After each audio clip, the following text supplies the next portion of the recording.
Are you comfortable? దేనికండి? ప్రశాంతమైన ప్లేస్కి వెళ్ళి మాట్లాడుకుందాం.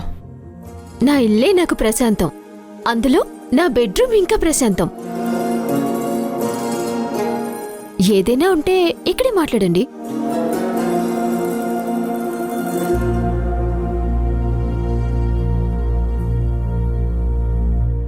గ్రీష్మ, చిన్నప్పటి నుంచి ధ్రువాన్ని చూస్తున్నావు. వాడు చేసిన ఆకతాయి పనులు నీకు తెలుసు, చెయ్యకూడని అభ్యంతరకరమైన పనులు కూడా నీకు తెలుసు. ఇవన్నీ తెలిసి తల్లిగా నేనే తట్టుకోలేకపోతున్నానే. నువ్వెలా వాణ్ణి ప్రేమించావు? ఏమో ఆంటీ, ఆ విషయం నాకు తెలీదు. చిన్నప్పటి నుంచి ధ్రువ ఏం చేసినా నాకిష్టమే ఆంటీ. ఆ ఇష్టం తర్వాత ప్రేమగా మారింది. అప్పుడు కూడా ధ్రువ ఏం చేసినా ఇష్టపడ్డాను. కానీ మీరు చెప్పింది నాకు అర్థమైందాంటీ. అప్పటినుంచి నా మనసుకి నేను నచ్చ చెప్పుకుంటున్నాను. మిమ్మల్ని హర్ట్ చేసినందుకు సారీ.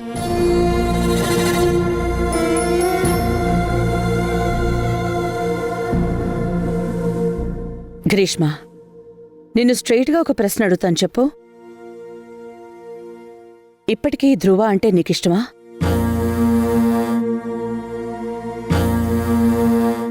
లేదని చెప్తే అది అబద్ధమే అవుతుంది. చిన్నప్పటి నుంచి ఒక అమ్మాయి మనస్ఫూర్తిగా ప్రేమించిందంటే తనని జీవితంలో మర్చిపోవటం కష్టం.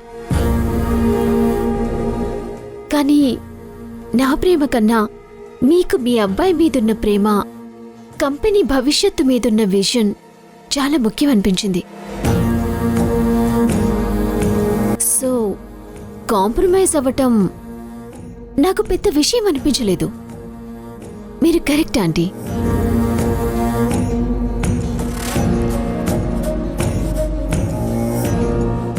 వాణ్ణి అర్థం చేసుకున్నందుకు థ్యాంక్ యూ గ్రీష్మ. ఇక నేను డైరెక్ట్గా విషయానికి వస్తాను. మాకున్న మల్టిపుల్ బిజినెస్లని హ్యాండిల్ చేయాలన్నా, అందులో ఉన్న ప్రెషర్స్ని తట్టుకోవాలన్నా, దాన్ని సక్సెస్ఫుల్గా నడిపించాలి అన్నా ఒక కార్పొరేట్ కుటుంబం నుంచి వచ్చిన అమ్మాయి అయితే బాగుంటుందనుకున్నాను. అందుకే ఆ రోజు నువ్వు ధ్రువాన్ని ఇష్టపడుతున్నాను అని చెప్పినప్పుడు కాదు అని చెప్పాను. ఆంటీ, సమయం వచ్చింది కాబట్టి నేను చెప్తున్నాను. ఒక ఆడపిల్ల మనసు విప్పి ప్రేమిస్తున్నాను అని చెప్పటానికి చాలా ఇబ్బంది పడుతుంది. మీతో ఆ చనువు ఉందనుకుని నా మనసులో మాట చెప్పాను. అది మీకు నచ్చకపోతే సున్నితంగా చెప్పాల్సింది. కానీ మీరు నాతో అప్పుడు తర్వాత కూడా చాలా హార్ష్గా మాట్లాడారు. గ్రీష్మ, ఈ మల్లిక ఎప్పుడూ ఎవ్వరిని క్షమించమని అడగలేదో నిన్నడుగుతున్నాను. మనస్ఫూర్తిగా అడుగుతున్నాను. నన్ను క్షమించు. అయ్యయ్యో, మీ చేత క్షమాపణ చెప్పించుకోవాలని కాదాంటీ, నా పెయిన్ చెప్పుకున్నానంతే. నీ పరిస్థితుల్లో వేరే ఆడపిల్లెవరైనా ఉండుంటే మనసులో కక్ష పెంచుకుని మా కుటుంబం చెడు కోరుకునేది. కానీ నువ్వు ఇంత దూరంలో ఉండి కూడా ధ్రువాన్ని కనిపెట్టుకునున్నావు. తనకి చెడు జరగకూడదని కోరుకున్నావు. ఒక్క మాటలో చెప్పాలంటే తన తల్లి స్థానంలో ఉండి ఆలోచించావు. అందుకే నీ మీద నాకు గౌరవం పెరిగింది. మీరీ మాట అన్నారు. నాతో ఎప్పట్లా నార్మల్గా మాట్లాడుతున్నారు. చాలా థ్యాంక్స్ అండి. ఇవి కేవలం మాటలు మాత్రమే కాదు గ్రీష్మ. నీ విషయంలో నేను చేసిన పొరపాట్లను కూడా దిద్దుకోవాలి అనుకుంటున్నాను.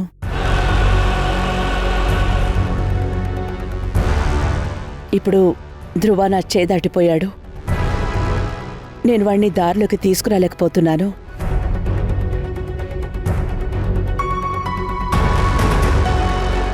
కానీ వాడి మనసుని అర్థం చేసుకుని జీవితాంతం తోడుగా నిలిచే భార్యగా తనని మళ్లీ దారిలోకి తీసుకొస్తావని నేను నమ్ముతున్నాను.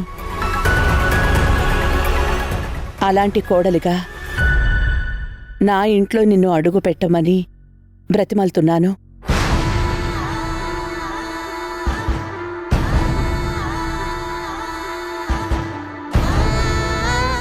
ఆంటీ, మీరేం మాట్లాడుతున్నారు? ఈ సమయంలో ధ్రువకి నేను తీసుకురావాల్సింది ఆస్తులున్న అమ్మాయినో లేక అందమైన అమ్మాయినో కాదు, వాడి మంచి చెడులు తెలుసుకుని అది మార్చడానికి మనస్ఫూర్తిగా ప్రయత్నించే అమ్మాయిని. ఆ ప్రయత్నంలో వేసే ప్రతి అడుగులోనూ నీకు తోడుగా నేనుంటాను.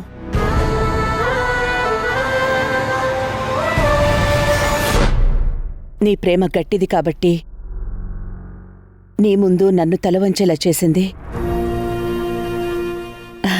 అయినా గర్వంగా ఉంది. అందుకే తగ్గి అడుగుతున్నాను. నువ్వు ధ్రువని పెళ్లి చేసుకుంటావా?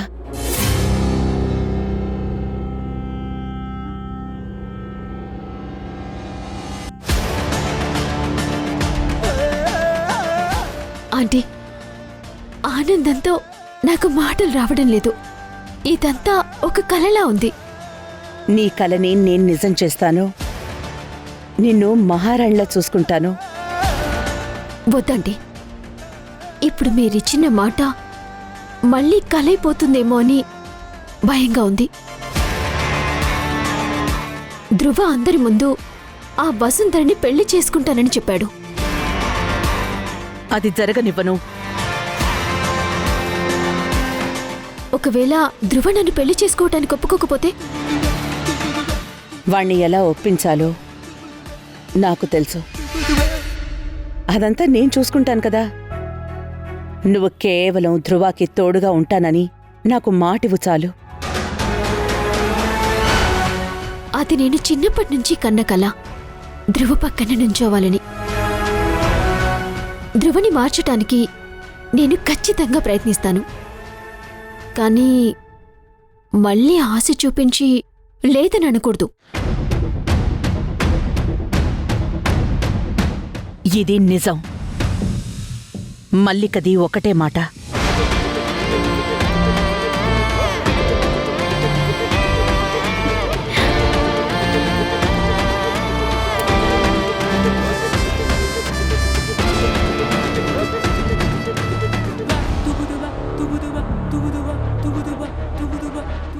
All the best.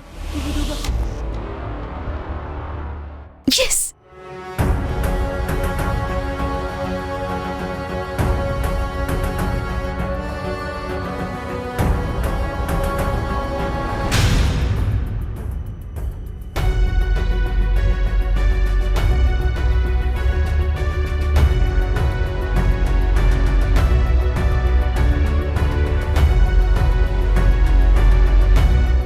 తాత టైం అవుతుంది, గేట్ తీ తాత. తాత టైం అవుతుంది, గేట్ తీ తాత. లేదమ్మా, లోపలికి ఎంట్రీ లేదు.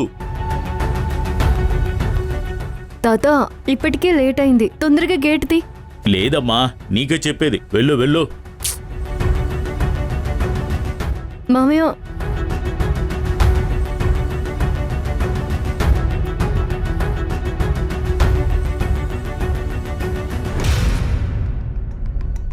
ఏమైంది మామయ్య? నేను వస్తే గేట్ కూడా తీయట్లేదు. నువ్వు త్వరగా వచ్చినా ఉపయోగం లేదు వసుంధరా. ఏమైంది మామయ్య?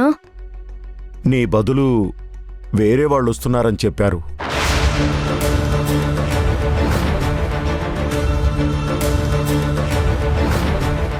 నిన్ను బండెక్కించుకోకూడదని ఆర్డర్. ఎందుకు మావయ్య? నేనేం చేశాను? ఇదేం రూలో అదే నాకు అర్థం కావడం లేదు.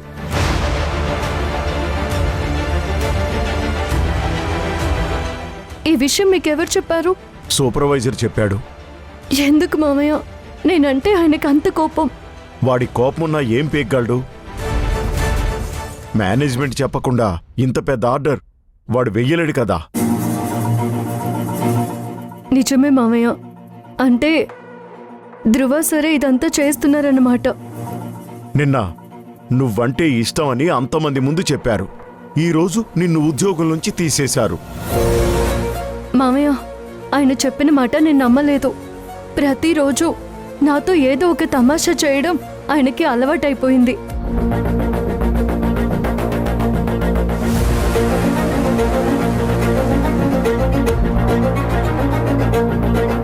ఏంటి భాస్కర్, నువ్వు ఇంకా బండి తీలేదా? ఆ, ఆ, హెల్పర్స్ ఇంకా రాలేదు సార్. వసుంధర్ని తీసుకెళ్ళమంటారా? వద్దు, వేరే వాళ్ళు వస్తారు. నువ్వు వెళ్ళి బండి ఎక్కు. నీ చీటీ చీనిగిపోయింది. వీసీ గారు నిన్ను పెళ్లి చేసుకుంటానని గాని పొంగిపోతున్నావా?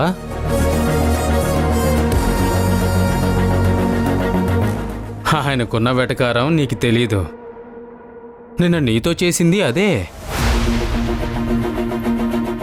రేపు ఆఫీస్కి వచ్చి నీకు రావాల్సిన కూలి డబ్బులు తీసుకొని పో. నిన్ను క్షమించడానికి నువ్వు చేసింది చిన్న పని కాదు. దానికి వసుంధర కాళ్ళు పట్టుకుని క్షమాపణ అడగడానికి కూడా సిద్ధమైంది కదా. అప్పుడేమో ఎస్టేట్లో అందరి ముందు ఒక మాట చెప్పి ఇప్పుడు కడుపు మీద కొడుతున్నారా?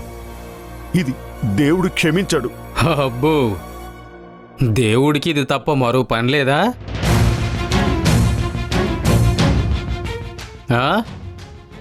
రారా, నీకోసమే చూస్తున్నాను. ఈవిడెవరో తెలుసా? మన కొత్త హెల్పర్. ఏంటి ఇంకా నిలబడి చూస్తున్నావు? వెళ్ళి బండెక్కించో. వెళ్ళో. రామ్మా.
ఏంటి నాన్నా, ఇలా బయటే కూర్చున్నావేంటి?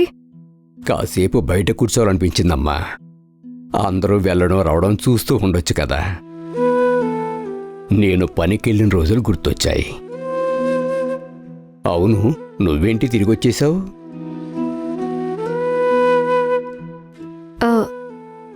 నీకు గుర్తుందా నాన్నా, నువ్వు పనిచేసేటప్పుడు ప్రతిరోజు సాయంత్రం నాకు పుల్ల మిఠాయి తెచ్చేవాడివి, కానీ మధ్యలో ఆపేశావు. నువ్వు పుల్లలా పెరగడం మొదలుపెట్టావుగా. అవును, నువ్వు వెళ్ళిన వెంటనే తిరిగొచ్చేసావేంటి? అది భాస్కర్ మామయ్యకి వాళ్ళ సెలవు.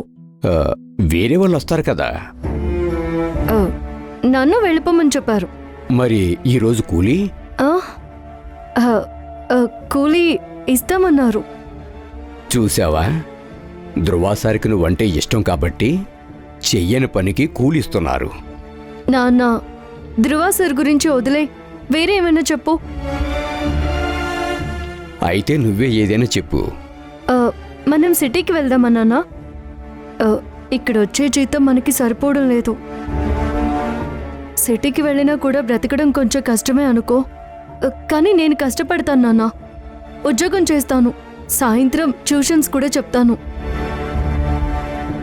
అక్కడ పెద్ద పెద్ద హాస్పిటల్స్ ఉంటాయి, నీకు మంచి వైద్యం ఇప్పించొచ్చు. నేను రాలేనమ్మా. ఈ మట్టి వాసనకి, ఈ టీ ఆకుల వాసనకి నా శరీరం అలవాటు పడిపోయింది. చనిపోయే వరకు ఇదే పీలుస్తూ బతకాలి. ఓ, నువ్వు ఆ మాట మాత్రం అనొద్దు నాన్న.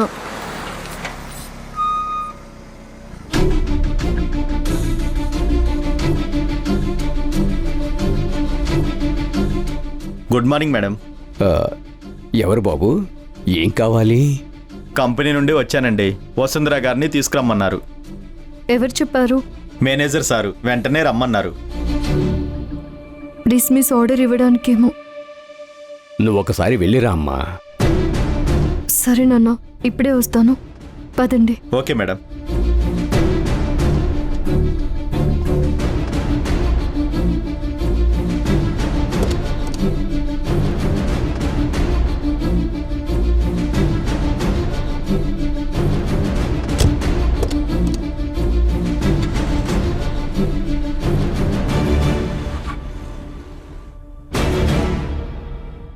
వినోద్ సార్, మన వైస్ చైర్మన్ కి వసుంధరతో పెళ్ళా? ఏమో చెప్పలేం.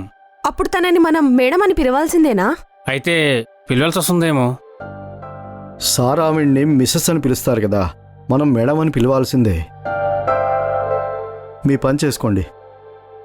Good morning madam. Good morning. నేను వైస్ చైర్మన్ గారిని కలవాలి. దానికి పర్మిషన్ ఎందుకు? ఎప్పుడైనా కలవచ్చు. వెళ్ళండి మేడం.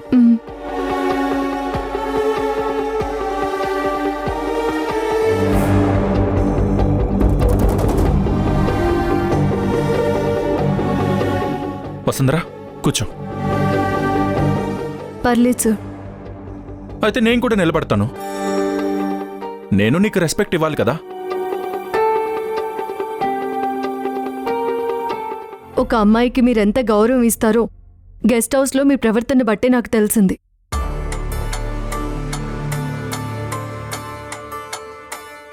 అప్పుడు నేను పొరపాటు చేశాను వసుంధరా. కానీ నువ్వేంటో పూర్తిగా తెలిసాక నీ మీద ప్రేమ పెరిగింది. అది నమ్మడానికే ఎస్టేట్లో అందరి ముందు నిన్ను పెళ్లి చేసుకుంటానని చెప్పాను.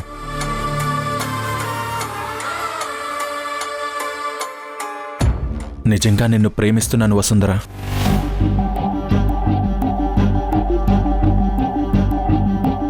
ప్రేమించడం అంటే గౌరవం ఇవ్వడం.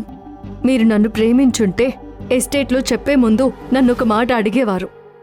అంటే అది నిన్ను సర్ప్రైజ్ చేద్దామనుకున్నాను. నేను మిమ్మల్ని ఇష్టపడినప్పుడు అది నాకు సర్ప్రైజ్ అవుతుంది, లేదంటే షాక్ అవుతుంది. నీ ప్రాబ్లం ఏంటి? నాలాంటి వాణ్ణి చేసుకుంటే లైఫ్లో నీకేది కావాలన్నా నీ కాళ్ళ దగ్గర పడుంటుంది కదా. అప్పుడు మన కళ్ళు కూడా నెత్తి మీదే ఉంటాయి, చేతి కనిపించదు మీలాగా. సరే, నేను మిమ్మల్ని పెళ్లి చేసుకోవడానికి ఓకే అన్నానే అనుకోండి. అది మీ డబ్బుని చూసి ఓకే అన్నట్టా, మిమ్మల్ని చూసా? పెళ్ళంటే మీ కష్టాలు సుఖాలు పంచుకుంటానని చెప్పడం, మీ లాభాలు షేర్లు కాదు. మీతో నడుస్తానని చెప్పడం, కారులో తిరగాలని కాదు. మీ ప్రతి బాధ్యతలో తోడుగా ఉంటానని చెప్పడం. అవి కేవలం కంపెనీలకి సంబంధించినవి కాదు. ఇది మీకు అర్థమైన రోజున పెళ్లికి మీ స్టేటస్కి ముడిపెట్టి చూడరు. అది మీ మనసుకి సంబంధించిందని తెలుసుకుంటారు. అయితే నేను ఇప్పుడేం చేయాలి? నువ్వంటే నాకిష్టం ఉన్నా నీ మనసులో నేను లేను అని పక్కకు తప్పుకుని నీ సుఖమే నేను కోరుకున్నా అని దేవదాసు పాట పాడినా దానివల్ల ఎవడికి ఉపయోగం?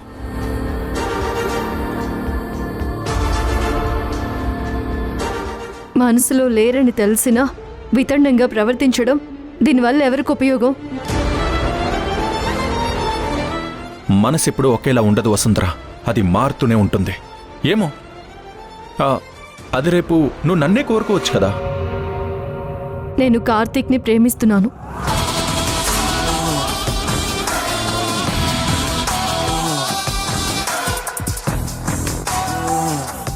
కార్తీక్ మా బావ.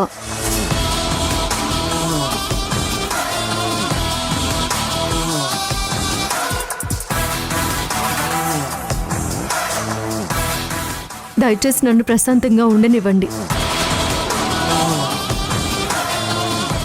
మరి నేను నిన్ను ప్రేమిస్తున్నాను కదా. నేను చెప్పాల్సింది చెప్పాను. ఓకే, మంచిది, నువ్వు వెళ్ళొచ్చు.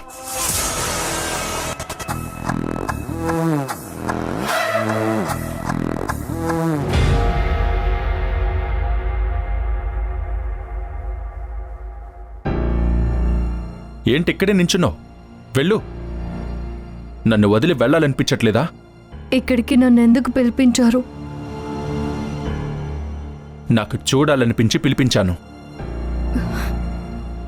ఏ కారణంతో నన్ను ఉద్యోగంలో నుంచి తీసేశారో తెలుసుకోవచ్చా సార్? నీ ఉద్యోగం పోయిందని ఎవరు చెప్పారు? నిన్ను ప్రమోట్ చేస్తున్నాను. ఇక నుంచి నువ్వు నా పిఏ.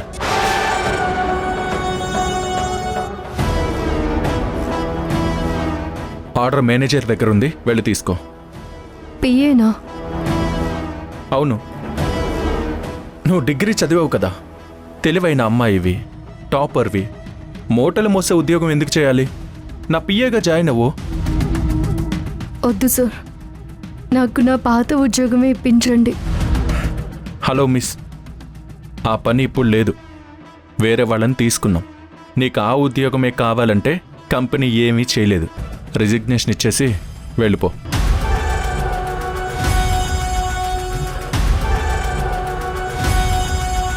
నా డెసిషన్ కూడా వినండి. నేను ధృవాని తప్ప ఇంకెవ్వరిని పెళ్లి చేసుకోను. ఒక్క మాట కూడా నేను అడగకుండానే తనకి పిఏగా కూడా అపాయింట్ చేశాడంట.